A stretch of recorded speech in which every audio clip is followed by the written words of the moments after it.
Ang kwento natin ngayon ay may kakaiba at nakakalokang twist. Bakit ang lalaking ito ay lubos na nagnanasa na makuha ang isang magandang cheerleader? Paano ang dating Navy na ito ay naisipang dalhin siya sa kagubatan? Tara, alamin natin ang kwento ni Hannah Anderson.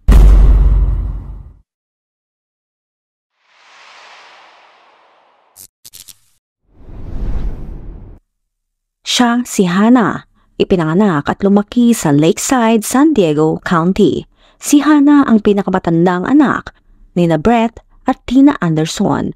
Isa siyang All-American cheerleader at gymnast, habang ang kanyang nakababatang kapatid na si Ethan ay mahilig naman sa football.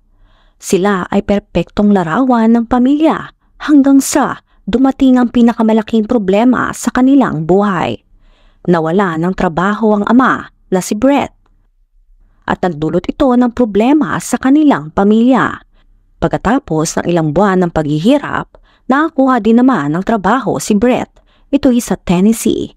Kaya kinakailangan niyang lumayo dahil sa pag-aalala sa kalagayan ng kanyang pamilya. Habang siya ay wala sa tabi ng mga ito, ay hiniling niya sa kanyang pinakamatalik na kaibigan na si James Lee DiMaggio Jr. na tulungan ng kanyang pamilya. Ang sabi nito kay James ay, "Pakiusap, tignan mo ang aking pamilya at tulungan kung kailangan nila ng tulong." Sa loob ng 3 buwan, palaging nariyan si James para sa pamilya Anderson. Madalas niyang imbitahin sila sa kanyang cabin sa Boulevard, California, kung saan nasisiyahan ng mga bata sa go-karting. Siya ay naging sandalan ni Tina, parang kuya kay Ethan, at naging tagapayo ni Hannah. Nakipagpalitan ang teenager ng mga personal na liham sa kaibigan ng kanyang ama, habang binibigyan siya ni James ng mga payo at gabay tungkol sa mga problema ng kanyang pamilya.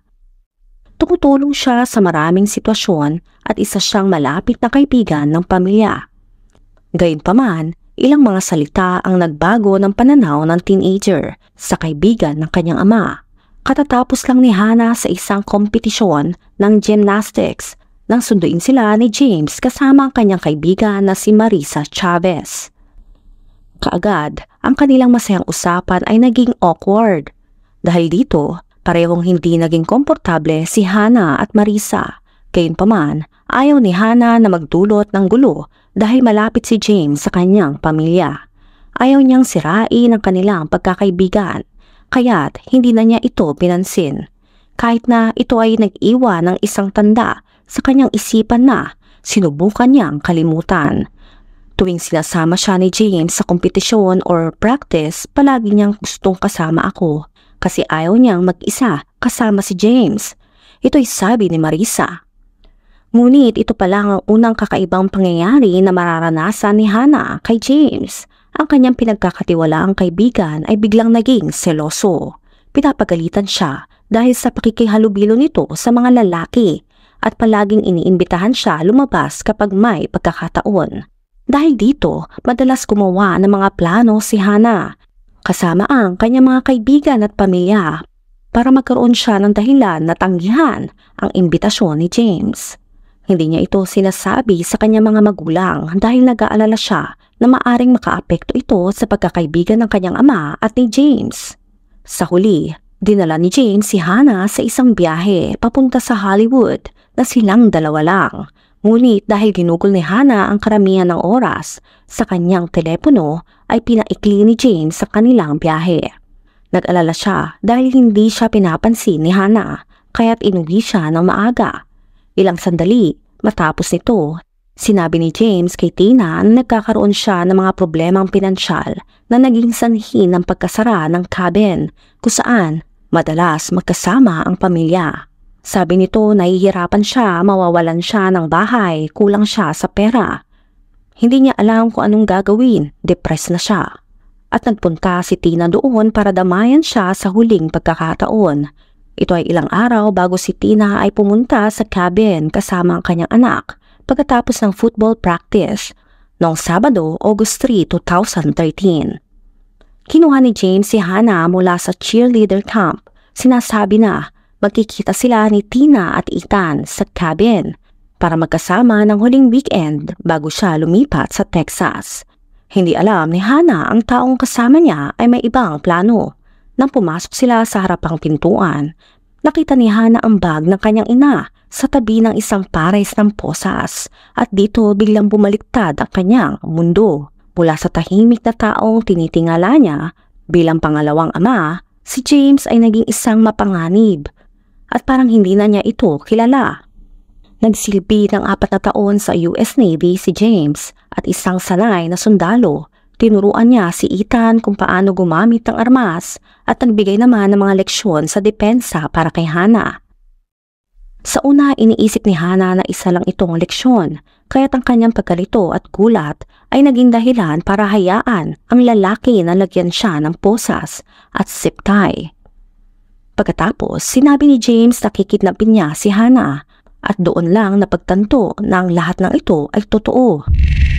Natakot siya nang hilahin ni James ang isang armas at tanungin si Hana kung gusto niya maglaro ng isang Russian roulette. Ang Russian roulette ay isang mapanganib na laro na gumagamit ng isang armas, karaniwan ay isang revolver na may isang silindro na may lamang isang bala, habang ang iba pang mga silindro ay walang laman. Ang mga manlalaro ay salit-salitang pinipindot ang gatilyo habang nakatutok ang armas sa kanilang ulo o sa ulo ng ibang manlalaro na umaasang maiwasan ang bala. Kahit tumanggi siya, pinilit siya ng lalaki at sinimulan ang laro. Dito hinila ang gatilyo ngunit hindi siya nasaktan. Nang pagkakataon na ni Hana, ang nagawa lang niya ay umiyak. Mabuti na lang at tinigil ni James ang laro. Nagkaroon ng pag-asa si Hana nang makarinig siya ng boses mula kung saan sa bahay. Boses ito ng kanyang kapatid.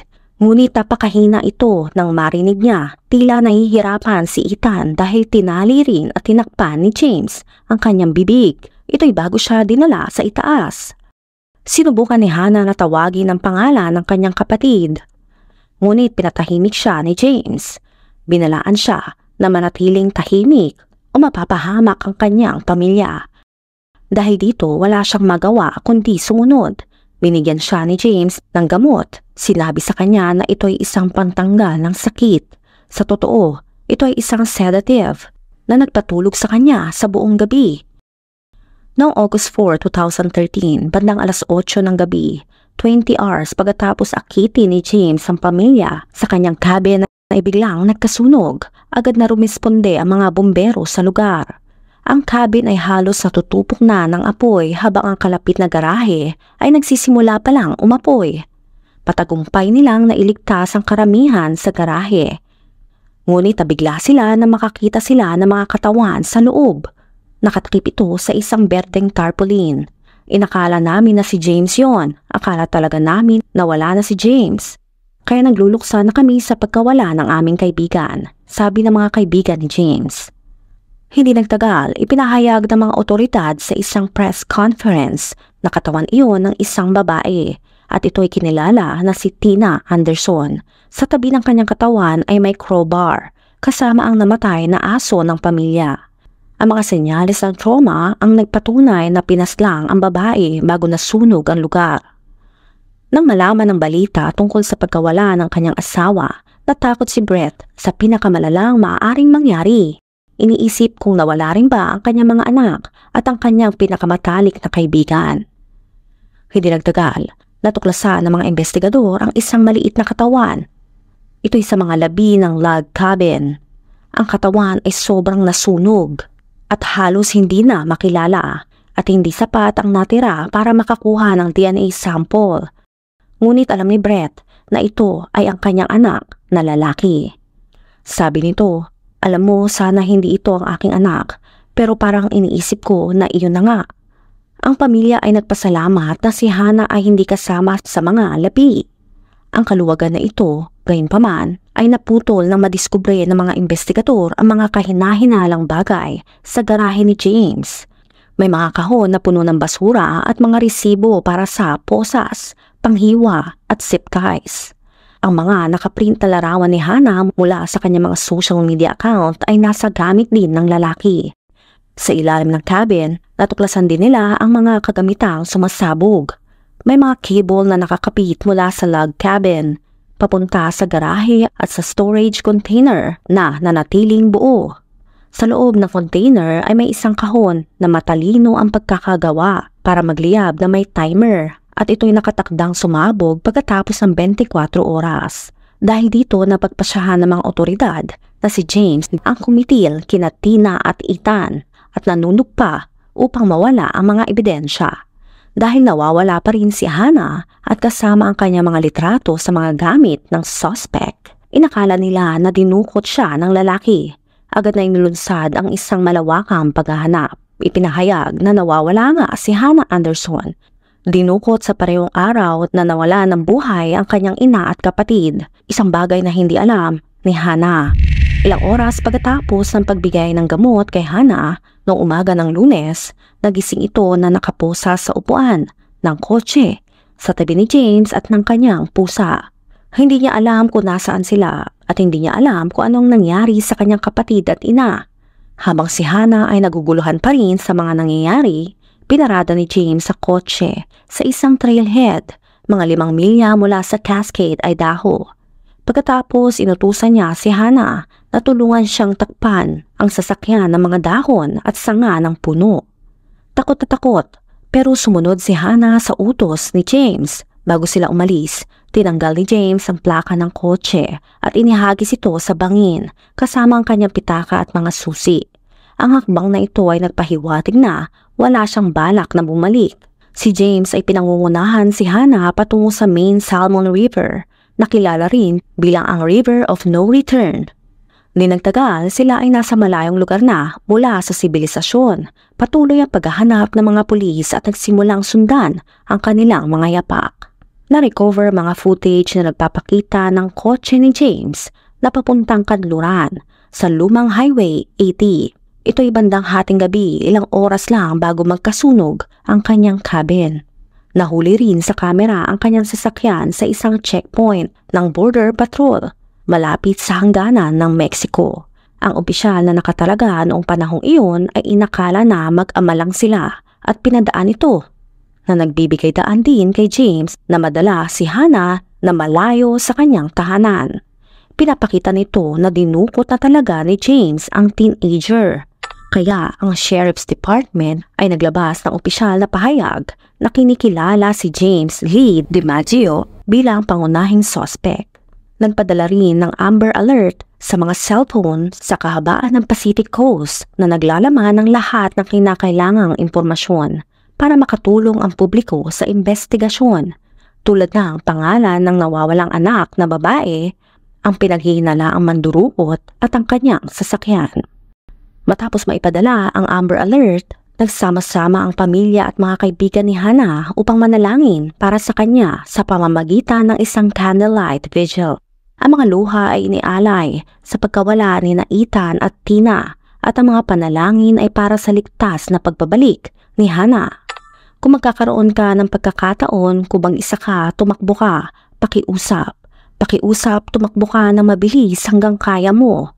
James, hindi ko maisip kung anong nasa isip mo. Tapos na ang pinsala, nakikiusap ako sa iyo na palayain ang aking anak na babae.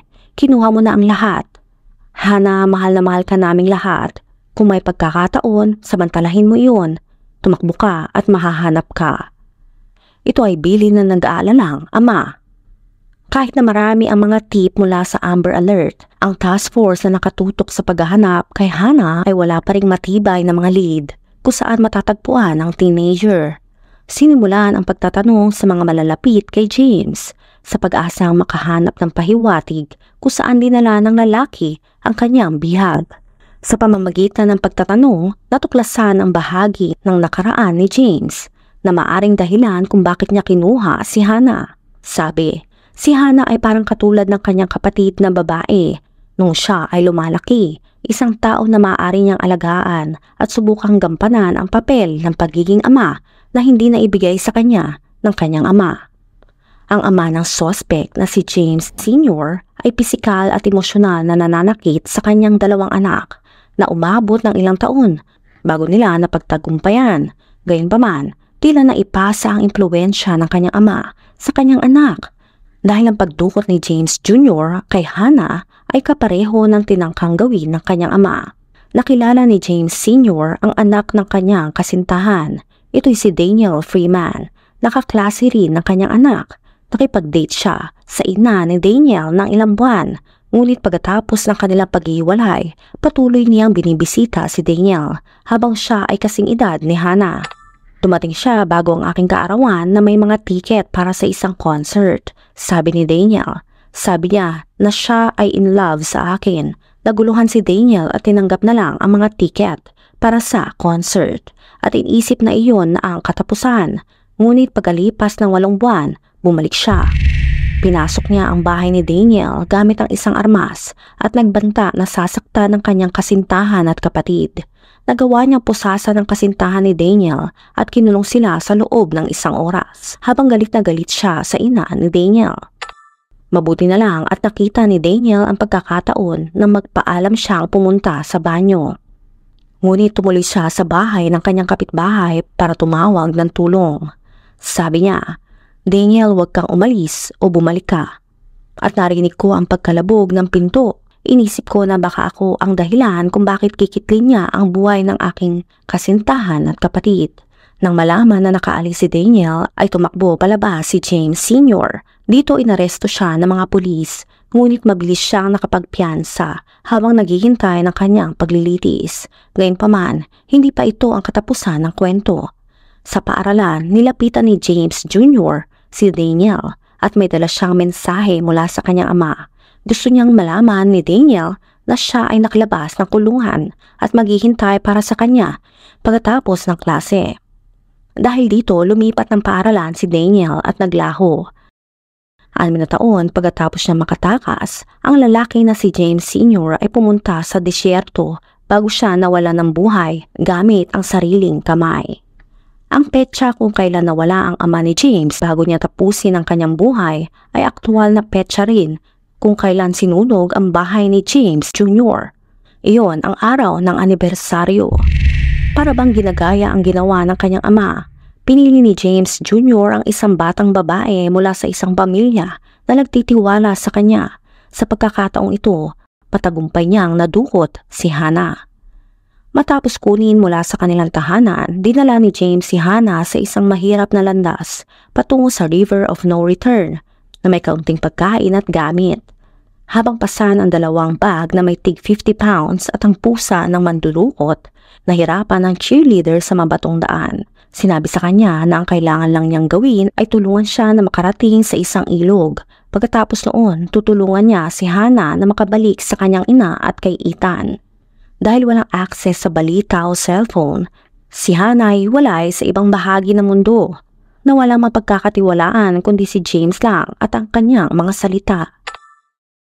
Malaki ang epekto ng daan kay Hannah. Napilayan siya sa kaliwang tuhod nang mawala sila sa landas, ngunit nagpatuloy pa rin sila. Sa huli, nagkampo sila sa ibabaw ng Moorhead Lake, ito'y mga 8 miles mula sa trailhead. Habang hinahanap sila ng kabilang mundo, nagpipilit si Hannah na makaligtas. Nagsimula ng maubos ang kanilang mga supply at ang mga gabi ay napakalamig na may tanging asul na tent, 2 sleeping bag at ilang kumot lamang bilang pananggalang. Kahit na ganito ang sitwasyon, nanatili siya kay James. Alam niyang hindi siya makakaligtas sa kagubatan na mag-isa at maaring madaling kitli ni James sa kanyang buhay kung susubukan niyang tumakbo. Ang banta sa kanyang buhay ay naging mas maliwanag na makakita siya ng bag na puno ng posas, lubid at iba pang mga sandata. Lagi itong nagdudulot ng takot kay Hannah. Lumipas ang 3 araw at may mga pagkakataong pwede sana siyang tumakbo, ngunit naalala niya ang mga salita ni James na nagsasabing kung ano ang gagawin niya kung susubukan niyang tumakas.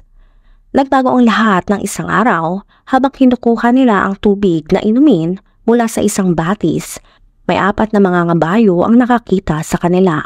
Ang 2 mag-asawa ay mula sa Idaho at walang alam tungkol sa sunog, mga pagpatay o ang Amber Alert. Ang grupo ay mga bihasang outdoorsmen na nasa isang camping trip kasama ang kanilang mga kaibigan nang makatagpo nila sina Hannah at James. Sabi nila, nang tignan ko siya, isa siya sa mga mukhang nagbibigay ng kakaibang pakiramdam. May masama akong kutob sa 2, at tila hindi sila bagay sa lugar.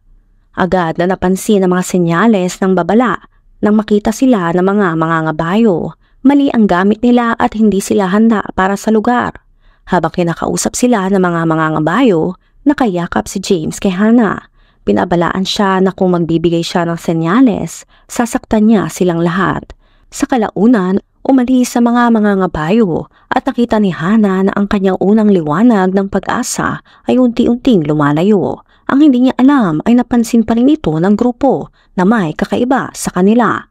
Kahit na hindi niya kayang magbigay ng senyales para humingi ng tulong. Sabi nila, hindi ito lumalabas sa isip namin. May kakaibang nangyayari dito.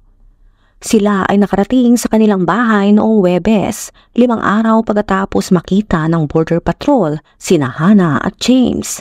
Nang buksan ang TV, nakita ni Mark at Krista John ang Amber Alert at agad na nakilala ang teenager na nakita nila sa bundok. Agad nilang tinawagan ang Idaho State Police at ang task force sa San Diego. Dahil maraming tip ang natanggap ng mga pulis tungkol sa kinaroroonan ni Hannah at James, ay nagdududa sila hanggang sa mabanggit ni Mark ang isang bagay na wala pang ibang nagsasabi. Ang lalaki at ang teenager na nakita nila ay may dalang gray na pusa. Ang pusa ni James ay naging mahalaga sa pagkakakilanlan ng suspect. Kaya pinadala ang mga state troopers upang siyasatin ang lugar at kaagad na nakita ang sasakyan ng lalaki. Ito'y nakatago sa gubat.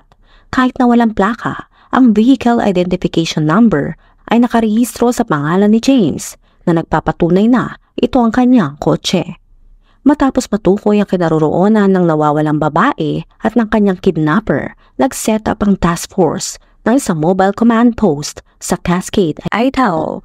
Pagdating ng Sabado, 1 linggo mula nang huling nakita sina Hannah at James, nagsimula ang task force na maghanap sa lugar at nagkaroon ng paghahanap sa himpapawid upang matukoy ang kanilang kinaroroonan.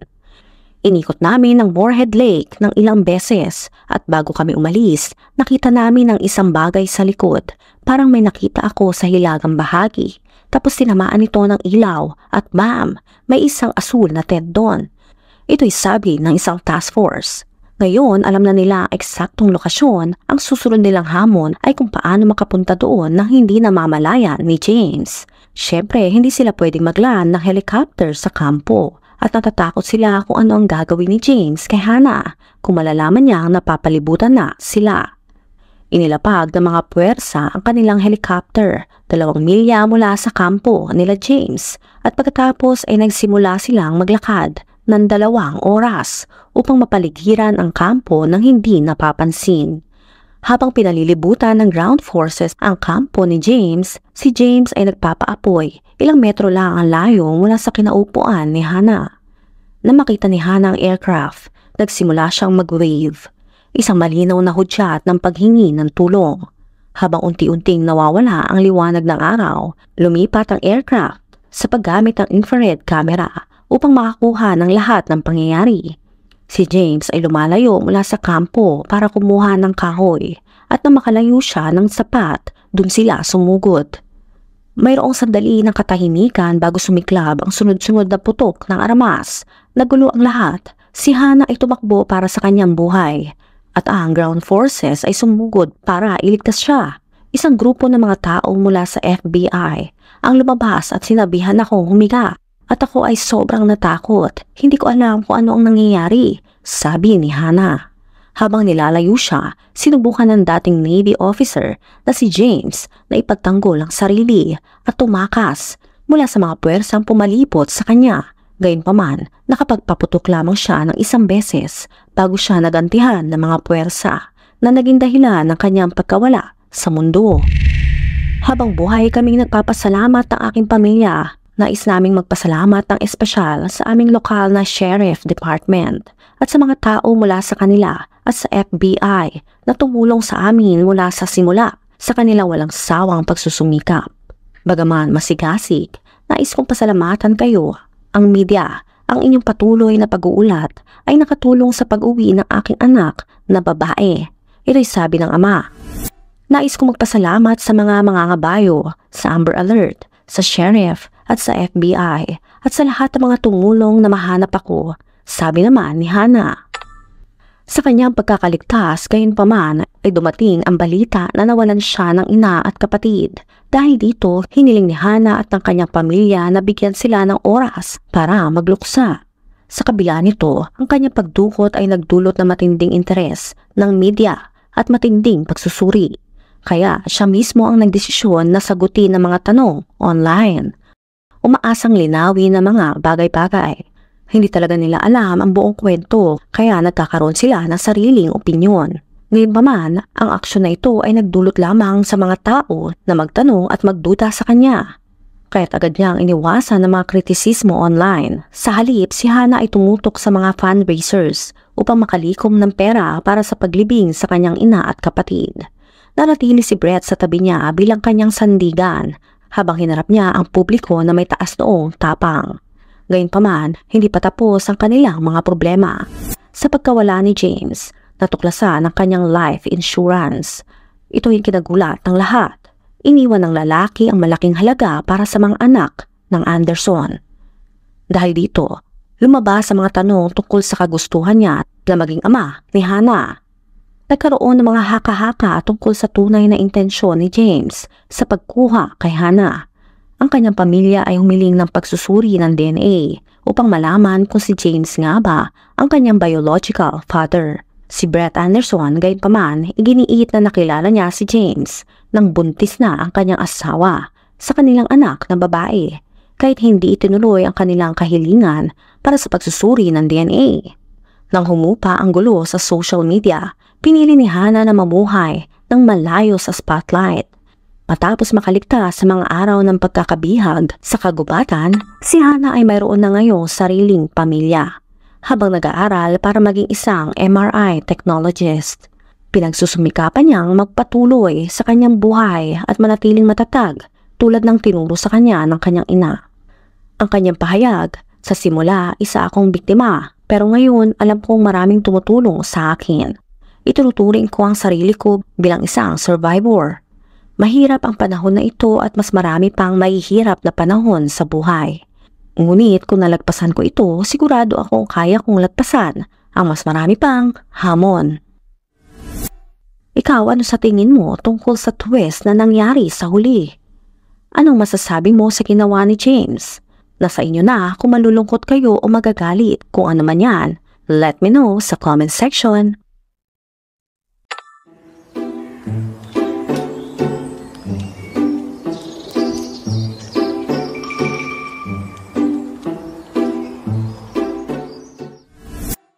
Kung nakaabot ka sa video na ito ay maraming salamat. Huwag kalimutan mag-like, share, subscribe, and turn on the notification. Ingat ka palagi. Ciao!